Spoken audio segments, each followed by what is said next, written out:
Pop, rock e política. Esses são os ingredientes preferidos dos amigos André Gigopepo e Paulo Malibu. Eles formam a banda mineira J Quercia, que abusa do humor em suas letras para contar um pouco da história recente do Brasil.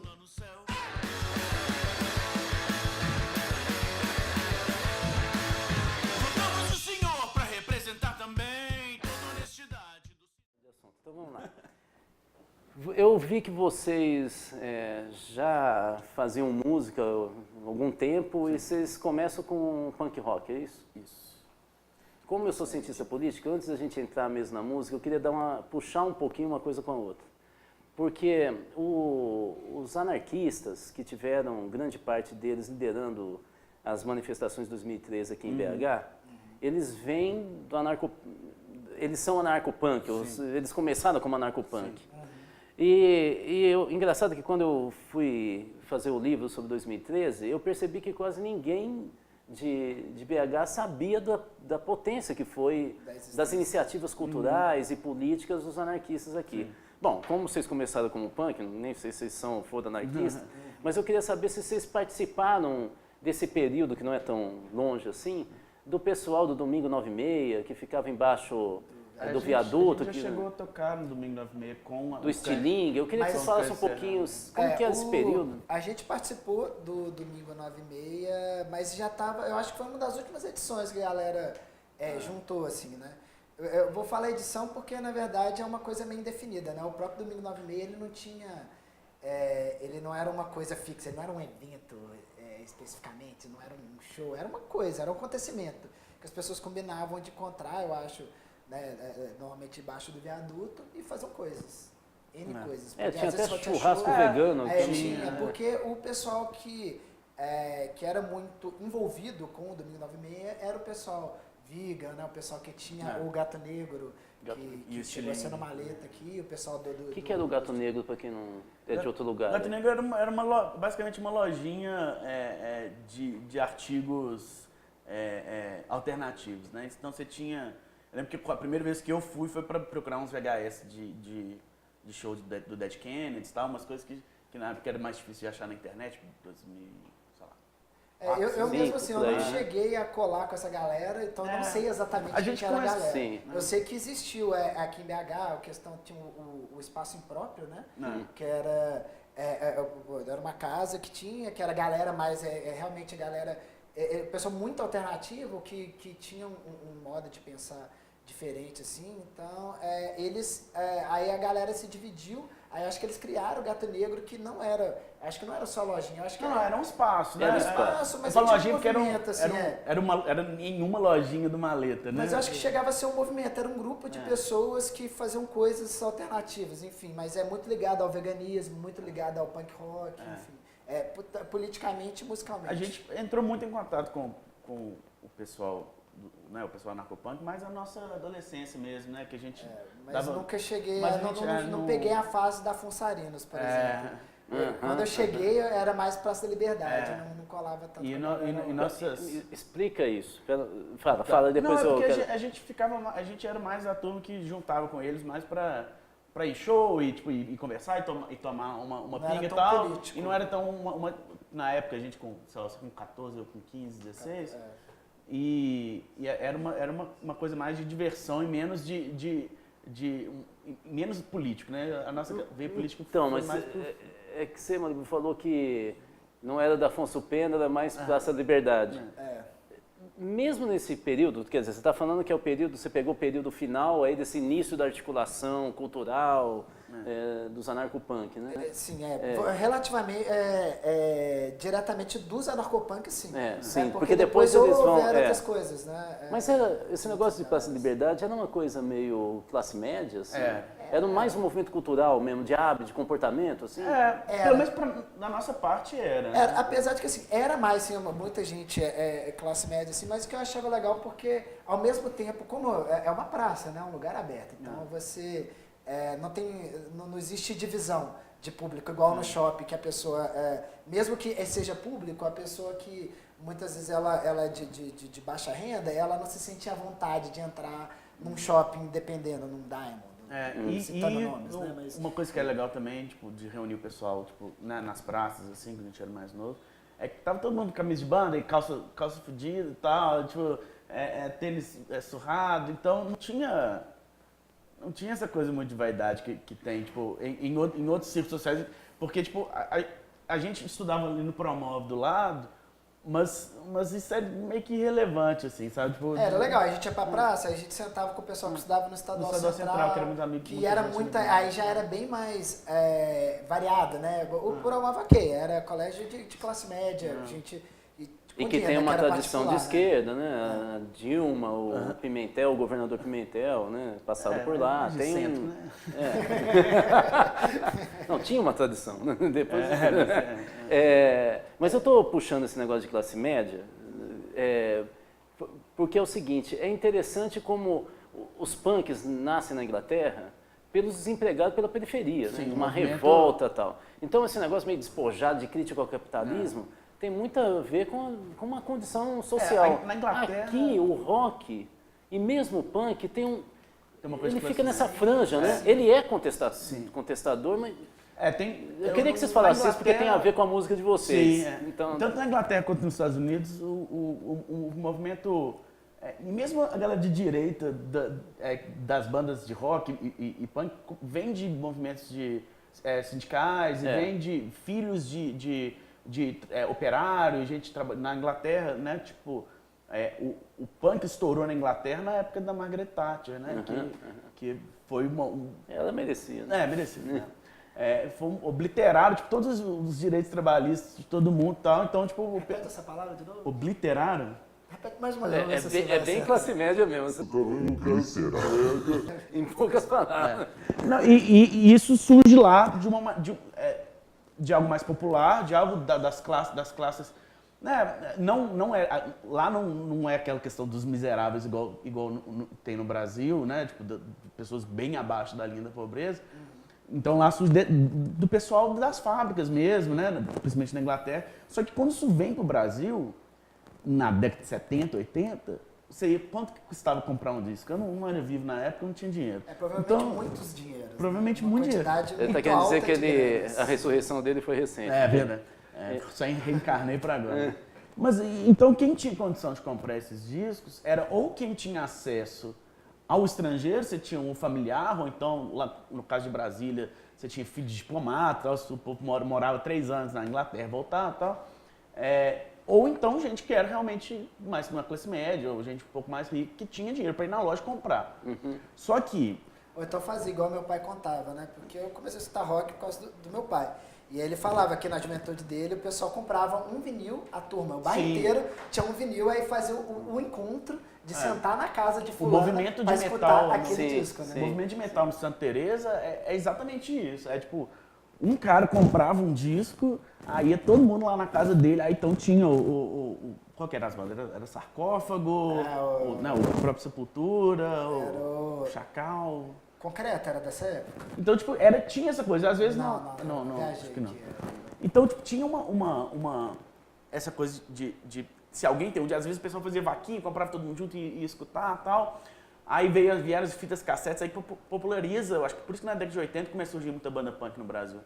Porque você já tinha desde a década de 70 algumas coisas, mas muita gente só foi ter acesso a isso quando você pôde ir lá gravar uma fita cassete e começar a distribuir para seus amigos. Então, mas isso é legal porque dá um gancho aqui, porque eu ia falar para vocês. Porque é o seguinte, vocês não são exatamente punk, né? Não. Mas também não é exatamente pop. Né? Eu estava falando agora há pouco, antes da gente começar a gravar, que a bateria, a pegada é punk. Dá para você sentir, mas ao mesmo tempo vocês fazem uma ironia que é mais pop. Então, parece que vocês pegam justamente essa história... O nosso sonho mesmo é ser de fato uma banda pop, que está sempre no meio do caminho. A gente não quer ser de mais nem de menos. É porque na verdade... meio termo. Você está brincando, mas eu senti isso mesmo. Né? Assim, vocês entram numa... É muito mais sofisticado que o Mamonas, mas é irônico. Mas algumas músicas, igual a própria Luciano Huck, é propositalmente. Pop. Lembrando até a pegada Jota Quest, né? Mas isso vem muito porque a gente já toca junto desde 2002, que a gente teve uma banda de punk, era punk hardcore. Então era letras tinha as letras zoadas de infância e tal, de piada e tal, que a gente sempre teve isso. Mas aí tinha os protestos lá, tipo, foda esse governo. Tenta falar sério, mas é difícil falar sério. Aí tinha essas coisas, música falando sobre fome, música falando sobre governo, música falando sobre, né, essas tantas coisas. American Way of Life e tal, essas coisas, sempre essas crises. Aí a gente teve depois o Arcanjo Cerrado, que era uma banda também, não de protesto, esse protesto mais juvenil, mas falava um pouco mais sério também. Tá? Então a gente sempre veio do punk. Então quando acabou o Arcanjo Cerrado, a gente começou o JQS ano passado, a gente se pegou numa situação que a gente poderia, e como era só nós dois, porque o Cães e o Lendas Urbanas tinham 6 integrantes, com várias experiências diferentes e várias referências diferentes, como só estavam nós dois, foi oportuno para a gente poder fazer exatamente o que a gente não tinha tanta oportunidade de fazer quando tinha mais gente, porque a gente sempre tinha que agradar, todo mundo tinha que agradar todo mundo. Tinha que achar um lugar comum. Então tinha que achar um lugar comum de 6 pessoas, 6 pessoas bastante diferentes, inclusive. E eu e o Malibu não, a gente é muito parecido, a gente pensa as mesmas merda e tal, e a gente se abriu mais para tentar, acho que por isso que fica um pouco no meio do caminho, porque tem música que eu fiz há 5 anos atrás, tem 2 músicas que eu fiz há 5 anos atrás, que está no disco, e tem música que eu fiz 1 mês antes de gravar, né? No caso do Luciano Huck. Você, a mesma coisa, a Silvéria você já tinha um tempo, a gente chegou a gravar junto uns 3 anos atrás, só que aí foi desenvolvendo, então essa foi para um caminho, as que eu já tinha feito antes foram para o outro, e as que a gente fez junto estão tentando, acho que o próximo o disco vai chegar mais a um lugar. Disco vocês lançaram agora quanto tempo? 8 de janeiro. 8 de janeiro. Vocês estão sentindo já repercussão? Porque eu vi um monte de entrevistas de vocês. Então, porque essa pegada realmente que vocês estão trabalhando é legal. Ela é mais popular, mas ao mesmo tempo não é uma coisa assim banal. Então, a gente está aqui é uma prova disso, né? A gente está participando desse programa. Não é porque a gente pagou para estar participando do programa. Não é para falar, não tem caralho. nada a ver. Pagamos só. Mas a gente, isso é uma prova disso e foi muito inesperado. Muito além de qualquer coisa, porque acho que a própria forma que a gente faz, a gente tenta, eu acho que é um pouco despretensioso mesmo, assim, a gente não tinha plano nenhum, não tinha objetivo, assim, porque a gente não quer ter formar uma banda, banda, quero ganhar o dinheiro, então quero fazer mega sucesso, viver de banda e vender meu material, não, a gente é amigo, a gente gosta de fazer música e a gente... Mas isso não era também uma postura despretensiosa do nazi rock, do Roger, do Lobão? Não. O nazismo deles não foi também no início? Não sei te dizer sinceramente isso. Mas você diz da nova fase ou da fase? O que eu tô falando é que nasceu Quando eles começaram? com uma ironia. O Lobão nem tanto, ele é muito pretencioso, mas O Roger também. o Traje a Rigor era uma coisa meio engraçadinha e tal. Eu queria que vocês trabalhassem um pouco. E aí, o que descarrilhou? O que vocês não vão fazer? Ah, tá. Olha, sinceramente eu nunca digo. Uma coisa eu posso dizer, virar conservadorzinho de direita, isso vai acontecer. Mas por que aconteceu isso? Era, porque, na verdade, uma o vontade de Roger, aparecer? O Roger e o Lobão, eles são 2 pessoas que, assim como nós, são de classe média. E assim como nós, tocam rock, e assim como nós, estavam fazendo um protesto em relação a alguma coisa. Só que o protesto deles na década de 80 era contra, né, era o fim do período militar, era um protesto contra...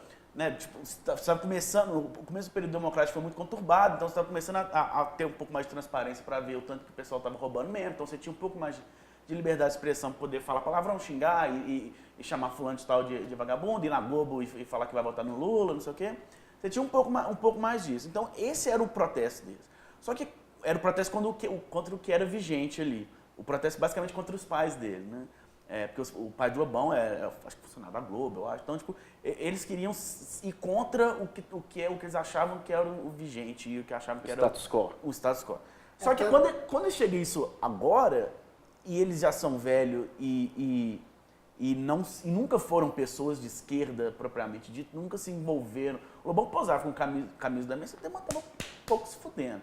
Então, como eles eram pessoas que estavam mais ligados ao protesto pelo protesto, eles caíram exatamente no vazio que é o protesto do conservador, que é achar que o homem branco de classe média está perdendo a vez nesse país. Ou seja, eles estão achando que o status quo hoje é esquerda. Eles então acham, eles são contra. Eles acham que É o isso. Brasil é uma ditadura e que petista, e que se e que você- é comunismo, a gente vai virar Venezuela, vai virar Certo. Cuba, e os gays não sei o E quê. que estão tirando o direito deles de falar alguma coisa, né? Você é uma pessoa que tem um alto alcance das suas opiniões, você tem canais que repercutem as suas opiniões e você fala que você não pode falar as suas opiniões. Assim. Tem uma música no disco Olha chamada aí, Mimimi Vinícius. que é sobre isso, né? Que começa um verso, o cara falando, tipo, hoje em dia tudo é machismo, hoje em dia tudo é racismo e tal, hoje em dia não posso falar nada. Mas você está vendo de gente que está falando tudo o tempo inteiro e tem um alcance enorme. E em momento nenhum é censurado por nada que seja minimamente ligado a uma censura mesmo estatal, alguma política de censura mesmo. Isso não existe. Isso não existe para eles. Isso existe mais, inclusive, para a esquerda na ditadura petista, né? Na ditadura, do que para essa galera de direita, entendeu? O Danilo Gentili pode ir falar, chamar a mulher, um cara de macaco, entendeu? E desde que ele não ofenda o filho a esposa do anunciante, igual foi o caso da Rafinha Bastos, não tem problema. Não tem problema, porque não, é minha liberdade de expressão, que isso, que isso, que. Aí quando vai o pessoal né, no caso, as feministas e o pessoal dos movimentos sociais vão lá criticar o que eles estão falando, aí é censura, aí não, aí você não está me deixando falar. Entendeu? Então eu posso te chamar de macaco, de vagabundo, de viado e de preto, mas se você me criticar, não, mas aí já é ditadura. Você tá me censurando, né? Aí, Então é vazio, sabe? E aí, nesse caso, vocês fazem o quê, então? Qual que é caso? o estilo de vocês? Então, porque a gente Tá. viu o que aconteceu, que parecia ser uma brincadeira crítica Sim. a partir do rock e tal, e aí o pessoal foi se perdendo. Eu acho que, na verdade, o que eles estão fazendo hoje é marketing, porque eles estão em queda livre. Então, aí é. Tá tem que querendo causar aparecer, polêmica, e aí... né? Agora, no caso de vocês, qual é a linha, então, pra gente entender? E aí eu vou começar a perguntar de umas músicas pra vocês. O que a gente faz, o que a gente percebeu ultimamente, quando a gente começou a escrever as letras e tal, a gente viu que tava, tirando algumas que a gente já tinha escrito antes e tal, a gente foi percebendo que tava vindo mais por esse caminho, dessa coisa um pouco mais crítica e bem-humorada. Eu acho que por dois motivos. Primeiro porque, né, não tem mais uma evidência mais tão grande hoje em dia de bandas com teor político. Tipo, a melhor banda de teor político que a gente conhece, que é o El Effect, é uma banda do Rio. Tipo, ele não tem um alcance como se eles tivessem sido da década de 80, eles teriam, por exemplo. Né? Porque não é uma coisa que as pessoas procuram mais na música. E segundo que é muito chato o jeito que o humor está hoje em dia, porque ele se baseia única e exclusivamente, quando eu falo humor, eu tô falando vindo de cima mesmo, né? Humor da mídia. E é uma né? coisa que as Humor da pessoas estão TV. começando a perceber, porque até a Globo mudou o Zorra Total e botou um trem um pouco mais progressista, porque estava vendo que...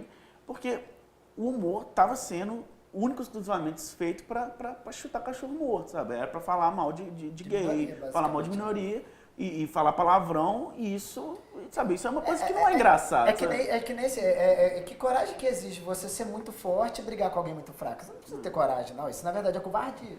A coragem é justamente você comprar uma briga justificada com alguém que é mais forte que você. Né? Não que você tem que ficar brigando o tempo todo, mas às vezes, quando existe uma relação de poder, existe uma diferença, existe uma opressão, né, contra algum grupo, né, é melhor você, então, vamos brigar com quem está por cima. E o nosso né? papel como jovens de classe média, brancos e heterossexuais, e que não que não estão colocados em nenhuma dessas categorias de minoria e tal, tirando petista, porque hoje em dia tá difícil. Mas tipo, o nosso papel é fazer o que, tipo, dentro do nosso próprio, dos privilégios que a gente tem, é fazer ir contra os nossos, sabe? Porque eles são os nossos. Porque eu tenho uma relação muito mais próxima, se for pensar em questão de não politicamente, mas em questão de classe social, com o Roger, do que eu tenho com o Emicida, por exemplo. Ou com qualquer outra pessoa da periferia. Eu tive basicamente as mesmas oportunidades e tal. E o fato de eu ser de esquerda e saber que eu tive esses problemas, saber que eu fui privilegiado nessa porque eu larguei 10 quilômetros na frente na corrida ali quando eu nasci. 10, assim, né? Foram uns bons 40 na maratona, né? Esse cara maratona tem 42, a gente largou no 30. O que a gente tenta fazer é exatamente criticar aqueles que são os nossos, sabe? Eles são os nossos. Então é o que a gente tem que criticar mesmo, porque é o que tá em nosso... É o que a gente pode falar. Porque eu não posso falar em nome de minoria, eu não posso falar em nome dos negros, eu não posso falar em nome das mulheres, eu não posso falar em nome dos gays. Então eu vou falar em nome da classe média, que acha, sabe, que quer pelo menos minimamente difícil, né? Nossa, a classe média sofre nesse país, né? Nossa, se tem uma classe que sofre, a classe média. Difícil demais. E existe esse jargão, né, conhecido, né? A classe média que sofre. Velho, sério, você é classe média, você tá bem. Sabe? Ok, você não é ultra rico, mas é muito engraçado. Porque em vez de você brigar com os ultra ricos, que muito provavelmente são eles que estão te prejudicando, você briga com quem não está te prejudicando. Você vai brigar com cotas, sabe? Tipo assim, velho, cota não te prejudica, na moral. Citando o efeito, é a caça que se apaixonou pelo caçador, né? Exatamente. É o cara que beija a bota que tá esmagando ele, porque acha que ele vai ser bota um dia, sabe? Não vai ser bota. Deixa eu perguntar uma coisa da música de vocês. Uma coisa que me chamou a atenção é que várias músicas de vocês ficam tirando uma em pessoas dos anos 80, 90. O próprio Quércia, o Emael e o Luciano Huck, pô, dos anos 80. Então, por que vocês pegaram os velhos? Não, eu acho que é porque eu acho muito difícil pra gente, por exemplo, fazer uma crítica com o pessoal mais... Tirando uns babacas, tipo uns Felipe Neto da vida, que é esses vloggers de jovem escroto. É muito difícil pra gente julgar um pouco, as pessoas são mais novas que a gente, sabe? Falar, você não deveria pensar isso, você não deveria pensar aquilo. Então, tipo, é muito mais fácil você criticar, no caso do Quércia, já morreu, né? E criticar, tipo, aquelas pessoas que a gente sabe que estão, sim, no topo dessa cadeia de opressão. Sabe? O Luciano Huck não faz propaganda pro Itaú à toa, sabe?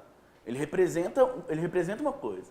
Sabe? Se o Itaú escolheu ele para fazer propaganda, é porque ele representa algo que, por mais que eu tenha conta Itaú, inclusive, se vocês quiserem depositar um dinheiro, vai ter nos comentários. Você vai ver os juros que vai aumentar amanhã.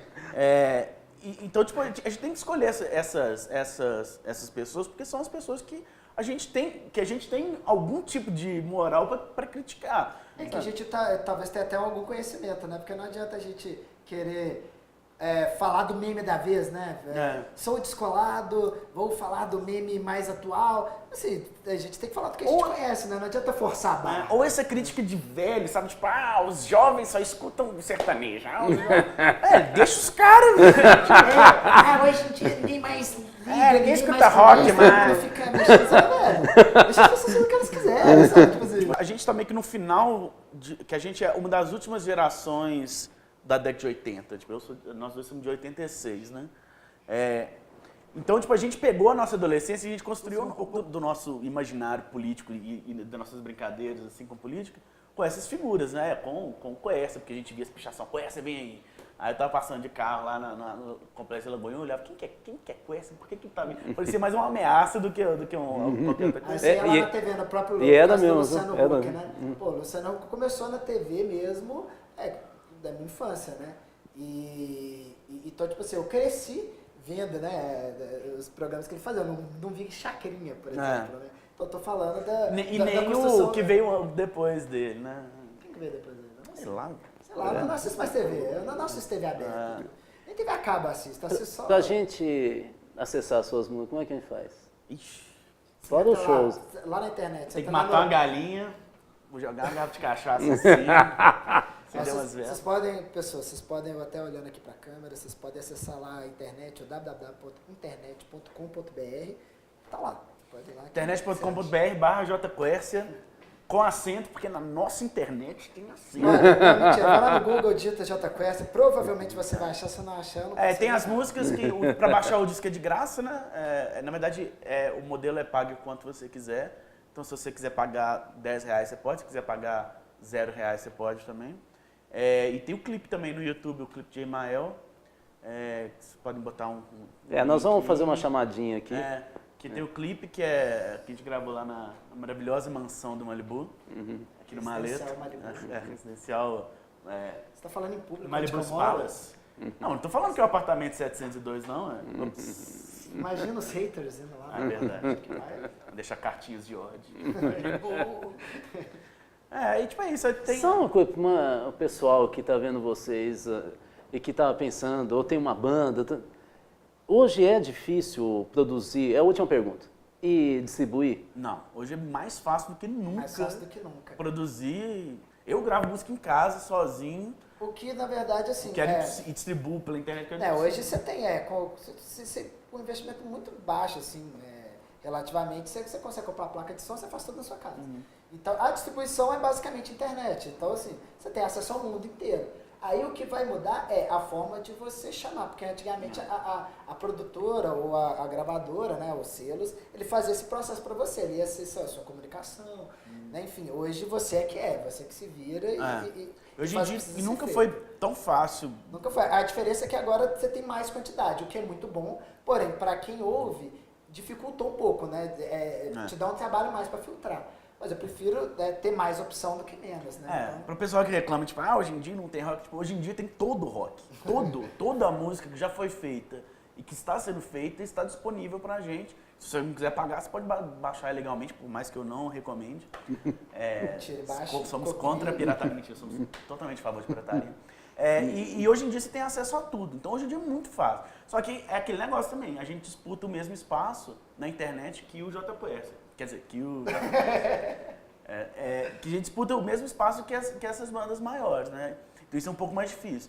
E o modelo mudou. Com uns milhões a menos de investimento. E como o modelo de distribuição mudou, e muitos desses distribuidores ainda insistem nessa coisa de vender disco e de turnê, de shows. O turnê é como as bandas vão sendo conhecidas, né? Mas como o pessoal ainda muito insiste nesse modelo mais antigo, fica um pouco difícil você descobrir coisas novas. Agora é mais fácil, porque você pode entrar no Spotify e procurar JQS e tá lá o JQS também no Spotify. Só que ao mesmo tempo, às vezes tem tanto pouco tempo para poder, tipo, conhecer. Muita gente que não tem nem muita vontade de conhecer coisa nova, então fica só naquilo mesmo que eu já escuto também. Aí já dá. Enfim, depende muito do que você está procurando. Mas hoje em dia tem tudo e é mais fácil do que nunca fazer isso. Beleza. Gente, obrigado por ter aparecido aqui no 15 Minutos, que agradece. hoje está fazendo quase 2 horas, mas a gente vai editar. Tá bom. A gente vai então colocar uns links para o pessoal sacar, Beleza. aproximar mais de vocês então. Obrigadão.